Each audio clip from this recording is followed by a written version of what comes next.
السلام عليكم. النهارده ان شاء الله هنعمل فيديو بسيط كده، شعريه باللبن بطريقه بسيطه قوي. تعالوا بقى نسمي الله ونشوف عملنا الطبق الجميل ده ازاي. جبت معلقه سمنه، والافضل يعني تكون معلقه سمنه بلدي، لكن لو سمنه عاديه مفيش اي مشكله. وهضيف عليها كده شويه شعريه، وهحمرها كده كاني بحمر شعريه رز بالظبط. ولازم الشعريه احمرها كويس قوي، علشان لو نص ونص هتشرب اللبن كده ومش هتبقى لذيذه كده في الاكل، هتبقى عباره عن ايه، شعريه كده معجنه. لازم تتحمر قوي، لازم لونها يبقى ذهبي كده.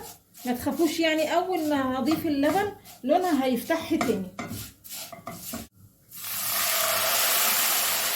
طبعا كميه اللبن براحتك خالص. هقلبها كده وهوطي بقى النار يعني لحد ما الشعريه معايا تستوي. الشعريه خلاص فاضل لها حاجه بسيطه قوي وتكون مستويه، هي ما بتاخدش وقت خالص. ابتدي احط السكر حسب ما تحبي. تمام قوي كده، دقت الشعريه لقيتها استوت وزي الفل، هطفي على كده.